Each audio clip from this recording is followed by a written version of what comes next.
नमस्कार, दहाड़ में आप सभी का स्वागत है। मैं हूं आपके साथ पूर्णिमा मिश्रा और आज का दिन भारतीय अर्थव्यवस्था के इतिहास में एक बड़े बदलाव का साक्षी बना है। जब वित्त मंत्री निर्मला सीतारमण ने संसद में बजट पेश किया तो पूरे देश की नजरें इस बात पर थी कि आने वाला साल हमारे लिए क्या लेकर आएगा। यह बजट ना तो टैक्स में राहत देने वाला बजट है, ना ही राज्यों के चुनावों को ध्यान में रखकर कोई लोक लुभावन सौगात देने वाला। दरअसल ये बजट 2047 के विकसित भारत के लक्ष्य की नींव रखने वाला सस्टेनेबल बजट है, जो प्रधानमंत्री मोदी के रिफॉर्म, परफॉर्म और ट्रांसफॉर्म के विजन के मुताबिक है। इस बजट का फोकस साफ है, भारत की आज की जरूरतों से ज्यादा आने वाले 20 से 25 साल की रणनीति। सबसे ज्यादा जोर दिया गया सेमीकंडक्टर सेक्टर पर। साथ ही बजट में रेयर अर्थ मिनरल्स को रणनीतिक प्राथमिकता दी गई। बजट का तीसरा बड़ा फोकस एमएसएमई सेक्टर। सरकार का मानना है कि विकसित भारत का सपना तब तक पूरा नहीं हो सकता जब तक छोटे और मझोले उद्योग मजबूत ना हो। कुल मिलाकर 2026 का बजट किसी एक वर्ग या तत्काल राहत पर केंद्रित नहीं है। यह बजट भारत की मैन्युफैक्चरिंग क्षमता, टेक्नोलॉजिकल आत्मनिर्भरता और आर्थिक ढांचे को लंबे समय के लिए मजबूत करने की कोशिश है। यही वजह है कि यह बजट कोई भी चुनावी बजट नहीं बल्कि एक विजनरी बजट कहा जा रहा है। आज से ज्यादा 2047 के भारत की तस्वीर गढ़ने की ये कोशिश करता है। दहाड़ में आज इसी के साथ हम चर्चा की शुरुआत करेंगे। साथ ही स्क्रीन पर आपके साथ सवाल रखूंगी जिसके इर्द गिर्द रहेगी दहाड़ की चर्चा। हमारे साथ मेहमानों का खास पैनल इस वक्त मौजूद है। बीजेपी के प्रवक्ता एसएन सिंह साहब हमारे साथ हैं, रंजन सिंह जी हैं प्रवक्ता एलजेपीआर के। चर्चा में मौजूद प्रोफेसर दीप्ति तनेजा हैं अर्थशास्त्री हमारे साथ मौजूद। डॉक्टर असीम चावला अर्थशास्त्री हमारे साथ स्टूडियो में मौजूद हैं और डॉक्टर सुनील कौशिक वरिष्ठ पत्रकार के तौर पर हमारे साथ मौजूद है। सभी का स्वागत करती हूँ। सिंह साहब, आपके साथ शुरुआत करना चाहूंगी क्योंकि हमने ये तो देख लिया कि भाई सरकार ने सोचा कि हमें पॉपुलिस्ट बजट ना देकर, लोक लुभावन बजट ना देकर विजन ऑफ 2047 के तहत एक सस्टेनेबल बजट को पेश करना है। लेकिन विपक्ष को ये रास नहीं आया। विपक्ष ने सीधे तौर पर कहा कि ये बजट पूरी तरीके से निराशाजनक था। तो आप समझा नहीं पाए या विपक्ष अपने विपक्ष धर्म का पालन कर रहा है इस बजट को कुछ भी खास ना मानते हुए? नहीं, पूर्णिमा जी, देखिए आपने बहुत सुंदर बात कही। आपने कहा ये चुनावी नहीं, ये विजनरी बजट है, इस बात को समझना होगा। और मैं तो भूर तहे दिल से धन्यवाद देता हूँ पूरे देश के लोगों के माध्यम से आदरणीय प्रधानमंत्री जी के, जिन्होंने एक विकसित भारत के संकल्प की परिकल्पना की। आज उसको पूरा करते हुए जिस तरह से हमारी वित्त मंत्री जी ने जो ये बजट पेश किया है, निश्चित तौर पे देश नहीं दुनिया में इसकी चर्चा हो रही है कि कैसे हर नागरिक के सपनों को पूरा करने वाला, आकांक्षाओं पर खरे उतरने वाला, भविष्य की मजबूत नींव रखने वाला बजट है। आज देखिए, गरीब की बात हो, किसान की बात हो, युवा की बात हो, महिला की बात हो, मध्यम वर्ग के लोगों की बात हो, उद्यमी की बात हो, आज सबके सशक्तिकरण के लिए कार्य हो रहा है। आपने कहा, प्रधानमंत्री जी भी बार बार कहते थे रिफॉर्म, परफॉर्म, ट्रांसफॉर्म। आज युवाओं के लिए स्किल इंडिया, डिजिटल स्किल्स, जो artificial intelligence, robotic, green technology, जिला स्तर पर बायोफार्मा, इस तरह से ऐसे बहुत सारे बृहद चीजों को जोड़ा गया जिसकी आवश्यकता थी। मुझे लगता है कि विपक्ष को पूर्णिमा जी बड़ा दिखाना चाहिए, क्योंकि ये हर बार वो कहते थे ना ये चुनावी बजट है, लेकिन जिस चीज की आवश्यकता थी, आज स्किल डेवलपमेंट पे काम हो रहा है। किस तरह से इंफ्रास्ट्रक्चर डेवलपमेंट का काम होगा। जब बहुत सारे रोजगार धंधे आएंगे तो निश्चित तौर पे अगर हम लघु उद्योग है, इलेक्ट्रॉनिक हब के लिए हम 40,000 करोड़ दे रहे हैं, तो इससे भी रोजगार मिलेगा और इसकी भूर सराहना करनी चाहिए हमारे विपक्ष को। लेकिन विपक्ष चूंकि हर बात को लेके, अगर वो हमारी राष्ट्रपति महोदया अगर किसी चीज को लेके चर्चा करने जाएंगी जो एक डेकोरम है, उसका भी बाइकाट करेंगे, उसका भी विरोध करेंगे और इसका भी विरोध करेंगे। इसको भारत की जनता इसका नहीं विरोध कर रही है, स्वागत कर रही है, क्योंकि आने वाले समय की ये मांग है कि आत्मनिर्भर भारत खुद ही, चाहे वो डिफेंस सेक्टर हो, मैन्युफैक्चरिंग सेक्टर हो, एजुकेशन सेक्टर हो, सभी सेक्टरों में वो आत्मनिर्भर बने और इसकी आवश्यकता थी। जब आप देख रही हो कि पूरी दुनिया में एक स्लो मंदी का दौर चल रहा है, ऐसे दौर में भी अगर भारत एक सशक्तिकरण के साथ विकसित भारत के संकल्प को पूरा करते हुए एक मजबूत अर्थव्यवस्था बना हुआ है, तो मैं तो कह रहा हूं कि तहे दिन से धन्यवाद भारत की सरकार को, तहे दिन से धन्यवाद आदरणीय प्रधानमंत्री जी को, हमारी निर्मला सीतारमण जी को, कि इस तरह से एक विजनरी आज बजट पेश करने का उन्होंने कार्य किया। ठीक है, अजय उपाध्याय जी भी जुड़ गए हैं, कांग्रेस के प्रवक्ता। अजय जी, विजनरी होने में सरकार की दिक्कत है क्या? आपने तो कह दिया कि आज का बजट पूरी तरीके से ग्राउंड रियलिटी से डिस्कनेक्टेड है। अब आप लोग इतना निराश हैं, मुझे लगता है कि एसएन सिंह साहब भी सोचेंगे कि अब आप लोगों को कैसे बूस्टअप किया जाए। इधर हम इकोनॉमी बूस्ट करें, देश को बूस्टअप करें या विपक्ष को बूस्ट करें? नहीं मैडम, विपक्ष को बूस्ट करने की जरूरत नहीं है, विपक्ष पूरा बूस्ट है। बस समस्या यह है कि अभी इकोनॉमी का हाल हुआ। आज संडे को भी मार्केट खुलवाया और देखिए क्या हाल हो गया, 2300 पॉइंट गिर गया था। फिर थोड़ा बहुत मैंने कवर किया है वो। शायद ही यहाँ पे कोई शेयर मार्केट जो इन्वेस्टर होंगे बेचारे, उनके कुछ पैसे ना गए हों, ना डूबे हों। आज बजट की सबसे बड़ी उपलब्धि यही रही। आपका इन्वेस्टमेंट आज रेड शो कर रहा था क्या? इसलिए मुझे आइडिया नहीं है। मुझे जानकारी भी नहीं है इस फील्ड की, लेकिन जो लोग बता रहे हैं, मित्र बंधु जो हमारे जानने वाले हैं, तो बहुत अच्छा है। यदि बजट बहुत बेहतरीन बनाया है मोदी जी ने, मैं तो बहुत धन्यवाद देता हूँ सीतारमन जी को भी कि उन्होंने इतना बेहतर बजट बनाया कि सबका कुछ ना कुछ आज ले लिया। तो बहुत बढ़िया है, सबका खाली कर दिया जेब, कुछ ना कुछ थोड़ा बहुत। मुझे लगता है कहीं सुनील कौशिक साहब को कुछ मिल गया हो तो बात अलग है, ये लगाते होंगे मार्केट में, तो ये बहुत समझदार। राहुल गांधी का ज्यादा लगा हुआ है पैसे। अरे भाई सुनिए ना, सुनिए राहुल, नहीं, मैं इसको थोड़ा लाइटर करती हूँ। मैं इसको थोड़ा लाइटर कैसे करती हूँ? अजय जी, आपने कौशिक साहब का नाम ले लिया, कौशिक साहब ने राहुल जी का नाम ले दिया, तो मैं इसको ऐसे लाइटर कर देती हूँ कि राहुल गांधी जी तो फ्यूचर और ऑप्शंस में मुझे लगता है कि ज्यादा उनकी एक्सपर्टीज रहती होगी, जो थोड़ा एलीट वर्ग मतलब एक्सपर्ट वर्ग समझ रहे हैं आप, जिसमें काम करता है, तो हो सकता है उनका लाल हो गया मार्क, तो थोड़ा सा उसमें दर्द हुआ। लेकिन खैर, कमिंग बैक मैं वापस से आ जाती हूँ। मैं बस इतना समझना चाहती हूँ कि अगर सरकार विजनरी है और सरकार आगे का सोचकर चल रही है, अगर सरकार लोक लुभावन बजट पेश करती तो भी आपको समस्या होती। कह देते कि चुनावी लिहाज से लोक लुभावन कर दिया, कितना बार डाल दिया, नहीं किया तो भी दिक्कत। समस्या तो यही है पूर्णिमा जी कि न लोक लुभावन कर पा रही है, ना दूरदर्शिता दिखा रही है, और न इसमें कोई पारदर्शिता है। यदि दूरदर्शिता दिखाई होती तो इकोनॉमिक सर्वे को तो कम से कम पढ़ ली होती, अपने ही जो उन्होंने प्रस्तुत किया है उसको यदि पढ़ लिया होता तो उसमें व्यापार की जो अनिश्चितताएं हैं भारत के लिए एक बड़ी चुनौती है। उस चुनौती पर कोई ना कोई उसके समस्या के निदान के लिए इसमें कंक्रीट कोई ठोस कदम उठाती। कोई ठोस कदम नहीं है, सिर्फ व्यवहारिकता की बात है। रुपए की जो गिरावट हो रही है, इस पर कुछ प्रयास किया जा सकता था, ठोस कार्रवाई इस पर हो सकती थी कि कैसे भारतीय जो अर्थव्यवस्था का मूल संकट है वो कैसे दूर हो। ये तो सच्चाई है, इसको तो सबको स्वीकारना होगा। सिंह साहब भी इसको स्वीकारेंगे। ये बजट में कर्ज का जो बोझ बढ़ा है, ऑलरेडी अंतरराष्ट्रीय स्तर पर कितना कर्ज है, अभी भी उसको बोझ को आप बढ़ा रहे हैं, तो कर्ज पर भी कोई ना कोई यदि वाकई ठोस कदम उठाती तो ये सब काम करने थे जो किए जा सकते थे। शिक्षित युवाओं को व्यापार कैसे, जो निकासा फैली हुई है उनको बेरोजगारी के संकट से कैसे निकालने, उसके लिए कोई कार्रवाई करती। वित्त आयोग की जो सिफारिशें हैं उसमें राज्य और केंद्र का जो कंट्रीब्यूशन है उस पर भी कोई कार्रवाई की जा सकती। असमानता जो बढ़ रही है समाज में, 1% लोगों के पास 40% संपत्ति, 58% लोग जो है देश का जो है 58% संपत्ति, मात्र 10% लोगों के पास राज हो गया है। इसको कैसे दूर किया जाता? SC ST OBC की बात अभी सरकार कर रही थी, इसलिए मैं जरूर कहूंगा EWS के लिए भी कि कम से कम उनके लिए कोई ठोस जन कल्याणकारी योजनाएं चलाती, जो कि सामाजिक सुरक्षा एक महत्वपूर्ण कल्याणकारी राज्य का कहीं ना कहीं एक संरचना का एक केंद्र होता है, तो वो भी नहीं दिख रहा है। लोक कल्याणकारी राज्य की अवधारणा में जो आम जनमानस को लाभ होना चाहिए वो भी नहीं हो रहा है, ना दूरगामी कोई ठोस कदम है। ये सिर्फ दस्तावेज पढ़ते गए हैं। ज्यादा समस्या बजट के बाद MO की है, मिसिंग आउट की है, या फोमो की है, फियर ऑफ मिसिंग आउट की है? सिंह साहब बताएंगे, फिर उसके बाद रंजन जी मैं आपके पास आ रही हूँ। मैं कह रहा हूँ, देखिए आदरणीय अजय जी, आज भी चिंता सिर्फ परिवार की है कि मतलब हमारे परिवार के जो मुखिया हैं उनका जो पैसा लगा हुआ हो, नहीं है ऐसा। आप सिर्फ उसकी चिंता मत करिए, आप संपूर्ण देश की चिंता करिए। मैं तो उससे सुन, मैं बोला नहीं, आपके बीच में सुन लीजिए, मैं कुछ कह नहीं रहा हूँ। मैं कह रहा हूँ कि हम अपनी बात कहेंगे, आप अपनी बात कहेंगे, बहुत सारे एक्सपर्ट बैठे हुए हैं और देश के जागरूक नागरिक बैठे हुए हैं, वो इस बात को भली बात जानते हैं।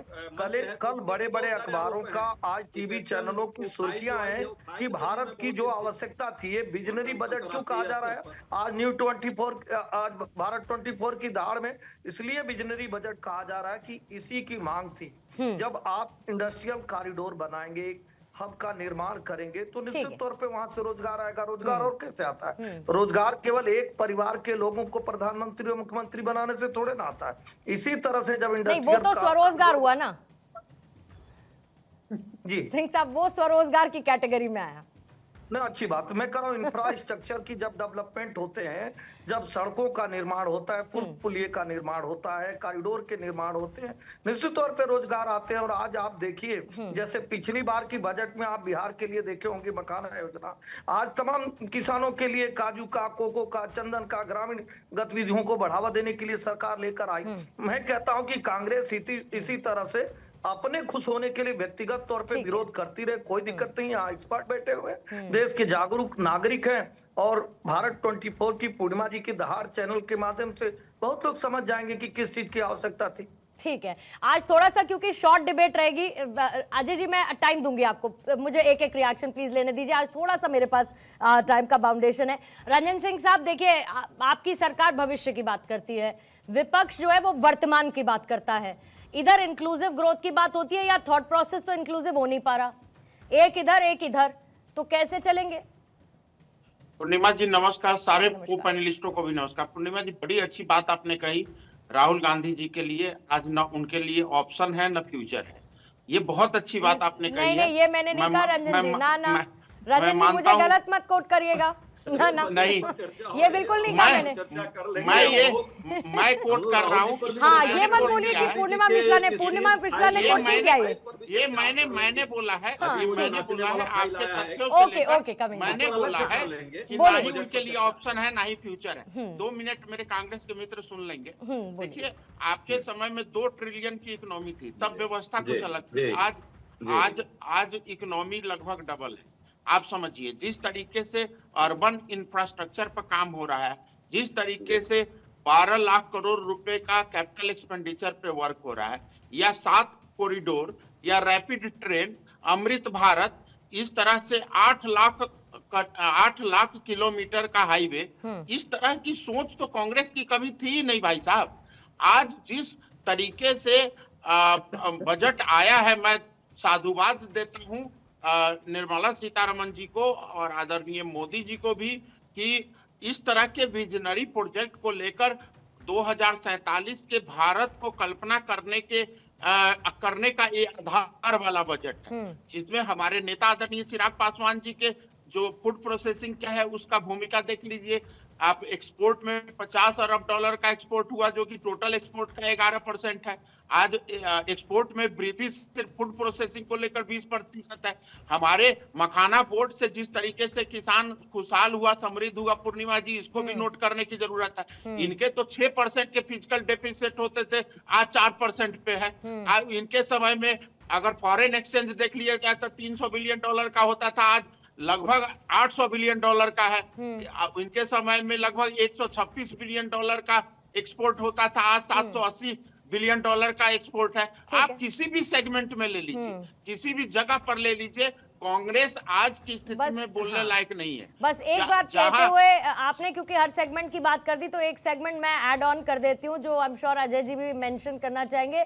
फिर इनके समय में डॉलर के मुकाबले रुपए की वैल्यू, और आपके समय में डॉलर के मुकाबले रुपए की वैल्यू, तो फिर इसको भी साथ साथ लेकर चलते, अगर इतना ही कंपैरिजन मोड करते हुए चलना है। लेकिन दीप्ति जी एक सेकंड 10 सेकंड का, अगर ऐसा होता तो आर्थिक विकास दर देखिए ना, अमेरिका में क्या है और बाकी यूरोपियन कंट्री में क्या है और हिंदुस्तान में क्या है, आप ग्लोबली भी तो कंपेयर करके देख लीजिए। आप जिस तरीके से इकोनॉमी भारत की बढ़ रही है पूर्णिमा जी, अमेरिकन डॉलर का तो आपने बोल दिया, लेकिन अमेरिकन इकोनॉमी का कंपैरिजन आपने नहीं किया, तो अमेरिकन इकोनॉमी का भी कंपैरिजन करिए। नहीं, मैं तो कंपैरिजन इसीलिए नहीं करती क्योंकि ट्रंप ने भले ही भारत को डेड इकोनॉमी बताया, लेकिन भारत ने तो ट्रंप को अपने इकोनॉमिक बूस्ट से जवाब दे ही दिया ना, तो अमेरिका के साथ इकोनॉमी का खैर क्या ही कंपैरिजन करना। आज के बजट को देख के इकोनॉमिक्स के नजरिए से कहा जा रहा है कि ये डिमांड ड्रिवन है या फिर ये सप्लाई ड्रिवन है।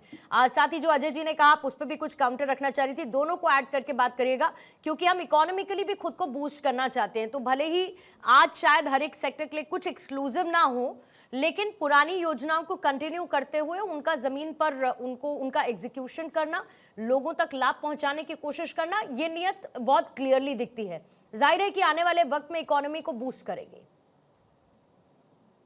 बिल्कुल पूर्णिमा जी, पहले तो नमस्कार सभी पैनलिस्ट का नमस्कार। नमस्कार। बिल्कुल ये बजट जो है आपने बिल्कुल सही कहा, ये एक सप्लाई ड्रिवन बजट है। हम एक डिमांड इकोनॉमी रहे हैं शुरू से, हम एक सर्विस ड्रिवन इकोनॉमी रहे हैं, लेकिन अब हमें आत्मनिर्भर, सस्टेनेबल और मैन्युफैक्चरिंग ड्रिवन इकोनॉमी रहना है। मैं थोड़ा सा अजय जी की बात पे इसलिए भी उस समय टिप्पणी करना चाह रही थी कि अजय जी सॉरी, लेकिन आप अपना ये डेटा लाते कहाँ से हो? मुझे पहले वो सोर्स जानना है जहां से इतना बढ़िया बढ़िया मनगढ़ंत डेटा आपका आता है।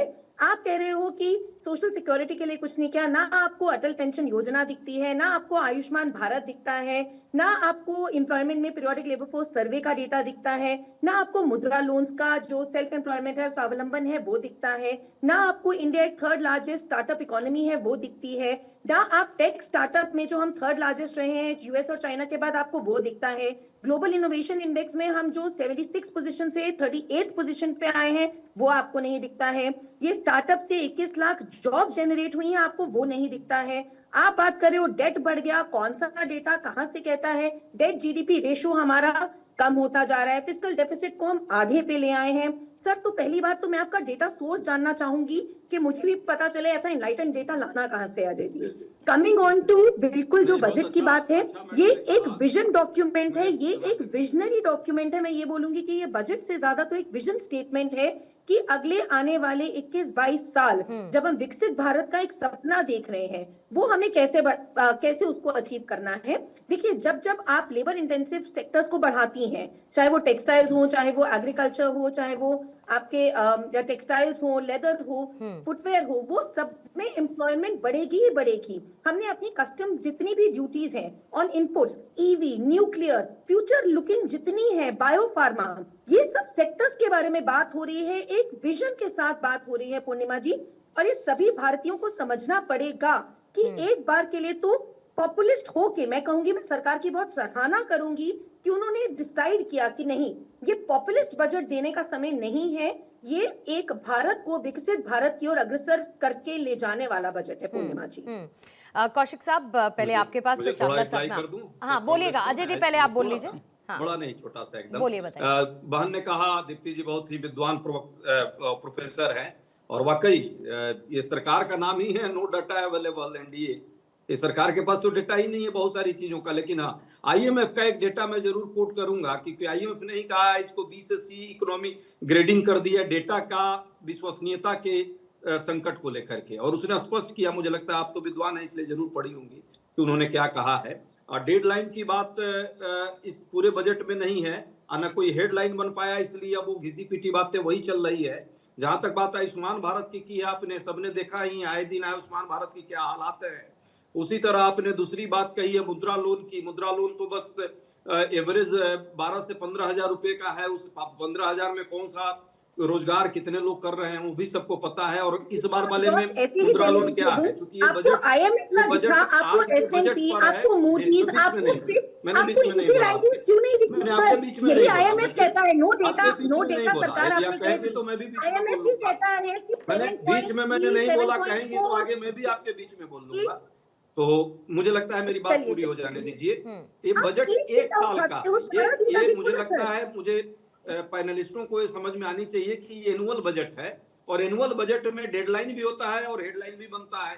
न डेडलाइन बन पाया, न इस बार मजबूरी में इन लोगों को हेडलाइन बन पाया। हेडलाइन एक बार शेयर मार्केट डाउन हो गया, लंबा गिरा, और गिरा तो समझ में आता है। आज तक कितनी बार अजय जी, आज तक कितनी बार बजट में पेश हुआ?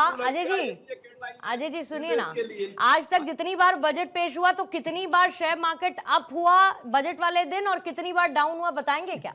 नहीं, इतना तो किसी को नहीं पता। नहीं, मुझे पता है सर, अजय जी मुझे पता है, मुझे पता है, बताइए ना। मैं आपसे पूछ रही हूँ क्योंकि आज आप इतना मार्केट, शेयर मार्केट गिरने की चर्चा कर रहे हैं। मैं आपको डेटा दे सकती हूँ, और आप तो इतना डेटा लेकर बैठे थे, उसमें ये डेटा मिसिंग हो गया सर। नहीं, वो डेटा यदि आपके पास हो तो जरूर दीजिए, पिछली बार कहाँ कहाँ किस किस साल में कब कब गिरा है। मैं बता देती हूँ आपको, मैं बता देती हूँ, हालांकि वो ऑब्वियसली वो चर्चा का विषय नहीं है, लेकिन मैं फिर भी आपको 5 बजट में 3 बार चढ़कर बंद हुआ है मार्केट और 5 बजट में 4 बार गिरकर निफ्टी बंद हुआ है। तो ये अभी मैं आपको डेटा, बाकी की details I WhatsApp you Ajay ji, बाकी की डिटेल्स मैं आपको भेज दूंगी, लेकिन जरा मैं एक बार स्टूडियो सिंह साहब, मैं भी आपको S&P, फिच, मूडीज की सबकी रैंकिंग भी भेजूंगी सर। IMF के अलावा और भी है अजय जी। ठीक है। नहीं, IMF की तो प्रशंसा बहुत करते हैं यही लोग, अभी कुछ दिया भी था। ओके ठीक है। मैं बिल्कुल नहीं चाहती कि स्टूडियो में असीम चावला जी, सुनील जी 30 सेकंड्स के बंधन में बंधे। ओके, इंफ्रास्ट्रक्चर के परिप्रेक्ष्य में होता है अजय जी। सर मुझे प्लीज थोड़ा सा सिंह साहब टाइम दीजिएगा प्लीज, सिंह साहब टाइम दीजिएगा प्लीज। अजय जी प्लीज मुझे स्टूडियो में प्लीज मुझे एक सवाल लेने दीजिए। सुनील कौशिक जी, ये कितना आसान और कितना मुश्किल है कि आप चाहते तो आप एक लोक लुभावन बजट पेश कर देते, फिर जिस बात की चर्चा अजय जी कर रहे थे कि आप हेडलाइंस नहीं बन पाए, हो सकता है कि लोग इस बात की भी तारीफ कर रहे हों कि आपने पास के फायदे के लिए दूर का नुकसान नहीं होने दिया। आसान है करना, लेकिन आसान होके चुनाव नहीं किया उस बात का। आपने विजनरी बजट रखा, आने वाले समय के लिए भारत को, फ्यूचर को भारत के बूस्ट देने वाला बजट रखा। चाहते तो आसान राह ले सकते थे। देखो पूर्णिमा जी, 2014 के बाद हर बजट को हम विजनरी बजट ही पेश कर रहे हैं। 2014 के बाद के सारे आप देखिए, अच्छा। कभी चुनाव से प्रभावित नहीं होता।